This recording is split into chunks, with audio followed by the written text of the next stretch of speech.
height is 5 foot 4 inches. He weighs 135 pounds and trains with Ronin Training Center. He comes to us from Columbus, Ohio. His name is Skyler Bray. Man, you know, a lot of those Midwest guys coming from Ohio, I would expect his grappling and wrestling to be superb or above average.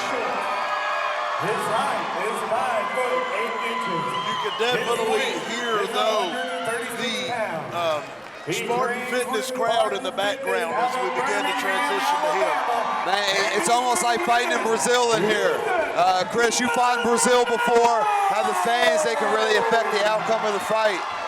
And the judge's opinion as well, because those Brazilian fans, anytime one of those guys does something, anything remotely good, the fans get loud, and I think it influences the judges a little bit. 100%, you know, and like you said, you like to think that doesn't affect the judges, but it does. I mean, a lot of people think it's malicious. It's not. When you hear, I've been in the fights where you hit somebody, you don't hear anything. When they throw a punch and you block it and they still go nuts, that affects the judges. So this hometown advantage is a real thing, but it's not malicious. It's just reality of the situation. Yeah. Both guys now in the center of the ring. Man, Ethan's got awesome kicks, so you know I would expect him to put his kicks on display. Would look for Ethan to take advantage a little bit of the length. He's probably got a few inches on Skyler, but man, Skyler doing a good job of closing the distance. Yeah, there you go. You see Ethan starting to loosen up a little bit. Just ate an overhand right.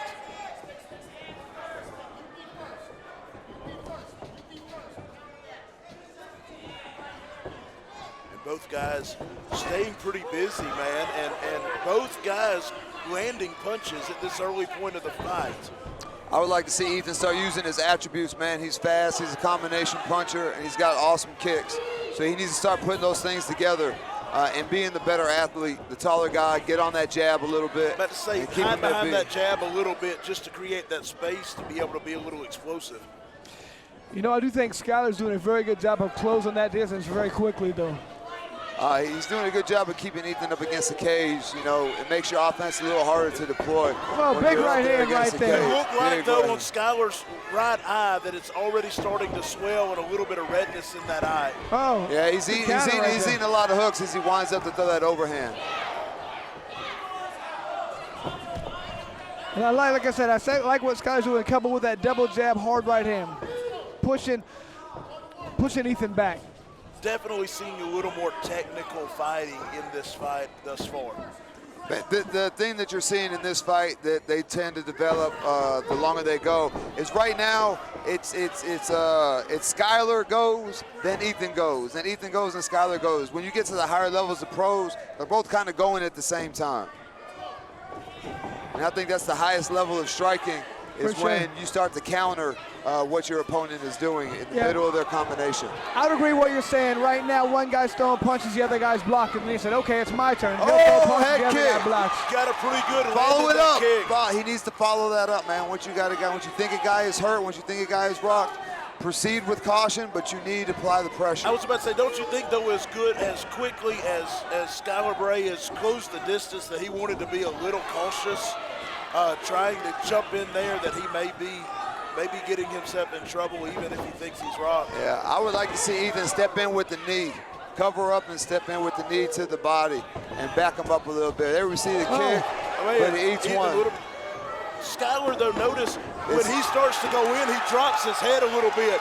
If Ethan would come up with a knee, it could be devastating. You know, when your back is up against the cage, it's not good to throw kicks. Wow, that was a good round right there, man. That's tough. Exciting round. I definitely have to give that round to Skyler. He had Ethan's back against the cage the whole time, applying the pressure, landing in combinations and not just one at a time, which is common mistake for amateur fighters to throw one or two punches at a time. When you throw in combinations, it's the third and fourth punch that sneaks through. Seeing on the replay. A little bit of replays right there showing, like you were talking about, Skyler's doing a good job of pressing the action right now. His back is always in the center right here.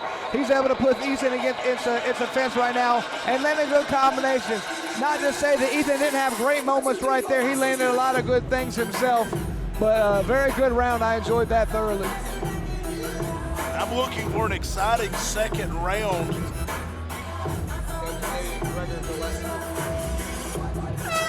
So we're looking to see a good second round between these two. Hey, It's now you see a little blood trickling from the nose of Ethan Melisano, man. McGregor got laid out. Ooh. Yeah, I would like to see Ethan pick up the pace, have more output, and just really be the athlete that I see in the gym. It looks like we got a lot of redness in the eyes of Skyler right now. I don't know if he got. Earlier, it looks like earlier the right eye, but now it looks like both eyes have. Skyler can't wait to Both- go. Look at him. Skyler's ready to go, Great. man. Yeah. He's just waiting on. He's like, I got to get some ice on this eye. Let's hurry this up. I'm gonna try and knock Both this guy. guys have definitely been touched up a little bit. The ref They is bring bringing in in the the doctor. doctor. Really? I don't even see any blood. It There's just no- looks like. and it's not really swollen. I don't get it. I wonder if he's having issues seeing. He didn't act something- like he was. He didn't say No. anything. I think the doctor just said. I'm Something sure. in his mouth, maybe, though it looks like. Yeah, I'm sure both fighters are enjoying this extra bit of rest. Because there's no way the fight gets stopped for the way No. that Skyler looks right now, unless And I he's don't- having a vision issue. Skyler looks like he's amped up and ready to go. I don't know if he would even want that Yeah. rest. He can't wait to get this fight going.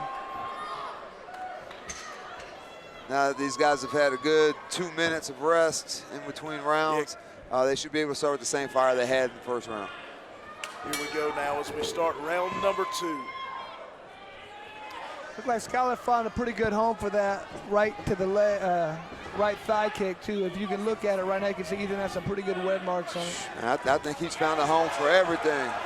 I would like to see Ethan come back with an uppercut after he throws that cross, the lead uppercut. Oh, Man, there's that double Skyler jab is right hand landing again. pretty good, and now the nose is bleeding more now. Ethan needs to circle. You see how he stops and lets Skyler close the distance. He needs to keep circling, angle off, and find a home for his own strike. Skyler feels really comfortable, it looks like, staying in that pocket, just staying there where he's, even though he's the shorter guy, staying within striking distance. But he closes that gap so quick. Both these guys, if you look at their feet, they're forward and backwards when the strikes are going.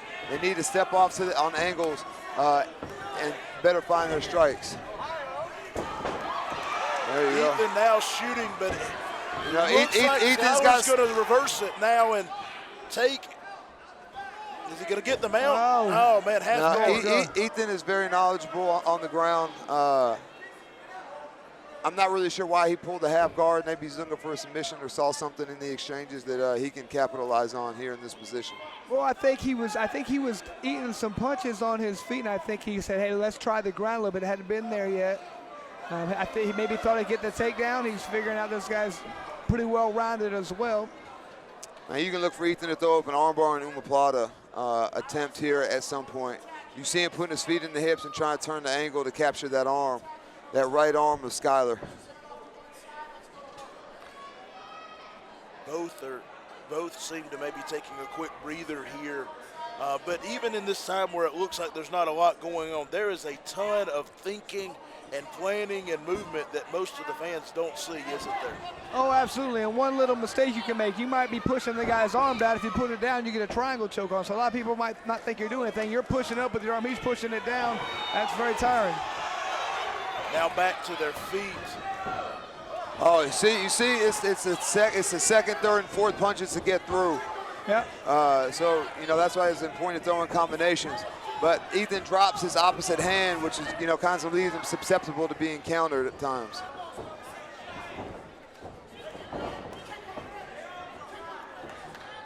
It's exciting just to watch these two guys go back and forth in the chess match to see who's going to be the first one to make a big mistake. Man, if Ethan would step in with the jab or a cross after he throws that kick, you know, when he gets defensive, look for that hook to come out of Ethan as his back is against the cage and Skyler starts throwing combinations. He's going to lead with that hook, and Skyler has caught him with that right hand from having too wide of a hook. Man, Skyler, every time, though, when he throws that right hand, he drops his head and goes heading in. Man, it shouldn't be that hard for Ethan to slip and counter something with something. Very good competitive fight once again. That was a great round right there, to be honest with you. And I definitely think this has been the highest caliber fight of the night so far. These guys are very skilled. Absolutely, without a doubt. I think that round goes, that's a tough round to score. You know, when Ethan was on bottom, he kind of initiated the takedown and pull guard. So I'm not sure how the judges see that. And Skyler really didn't do much when he was on top. to the point where the ref even stood him up. So both guys, though, have been touched up. You see swelling around Skyler's eyes. You see Ethan's nose, blood trickling down it. So both guys have to be feeling the wear and tear of 2 very physical rounds so far. yeah, I don't think Skyler cares. I'm looking at him right now. I don't think he's blinked one time this entire fight. You know, he looks to be locked in. He's in the zone. And, man, he's here ready to fight. He's up off the stool, bouncing around. He's up and ready He's to not go. even breathing hard. I want to know what this guy's resting heart rate is. Hey, be first.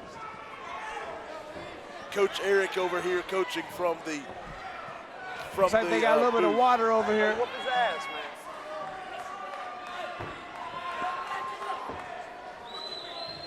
You know, in between both the rounds, there's been stoppages. Does that ever start to play? Because I know as a fighter, you get used to the timing of. I want my breath. I want my air. Hey, the longer the stoppage, the better. Trust me. Yeah, I'll make that adjustment as the fight goes. You know, Even though on the fly. Even though Skyler looks up and ready to go each time. There's a lot of sweat that just popped out. Looks good by Ethan. Both fighters took one in that exchange, though. I think Ethan's gonna get after him a little bit this round, man. And the blood's Working already behind starting the to jab. fall. Well, you know, Chris, once that nose starts bleeding, man, that thing's gonna run for a little bit. For sure. You know, especially, you know, you're snorting out of it. You know, you're breathing hard. You know, that thing's gonna leak. You get in between rounds, you get it stopped for a second. The first time they touch it, every time it's gonna start bleeding again. Ethan doing a much better job of defending that double jab right hand. He knows it's coming.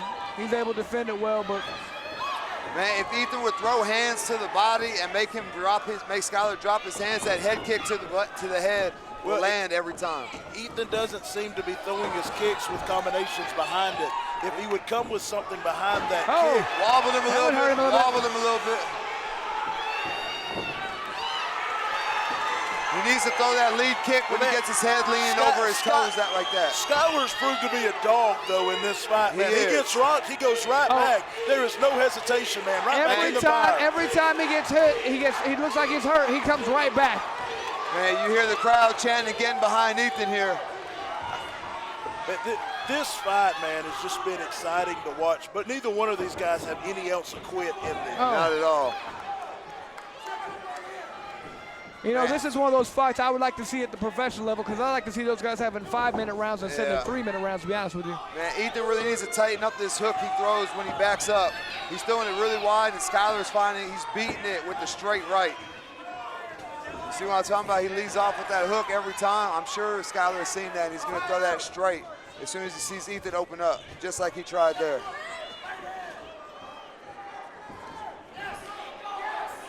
If he throws an uppercut right there, because Skyler's ducking that head, he's been throwing that hook. He needs to throw the uppercut and switch it up a little bit. I look, though, for Ethan, though, to throw a head kick in the next few seconds, though. You know the head kick's coming, but you have to set it Body up. punch.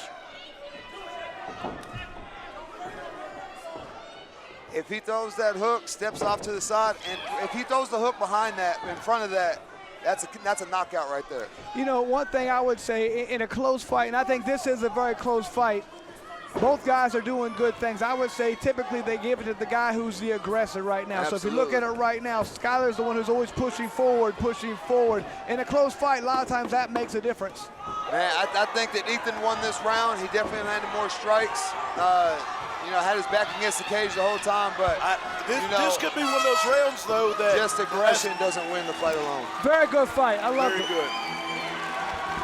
Definitely a crowd pleaser right there.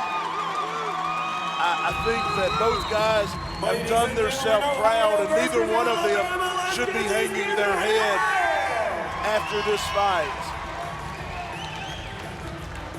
Coach Chris seems to think that that Ethan won all 3 rounds. What do you think? You agree with Coach Chris? Man, I think it's difficult to win a fight this close with the exchanges, with the strikes, when your back is against the cage the whole time, especially with no takedowns, and you spend a little bit of time on the bottom in that second round. So it would not surprise me if this fight, if it was not a split decision.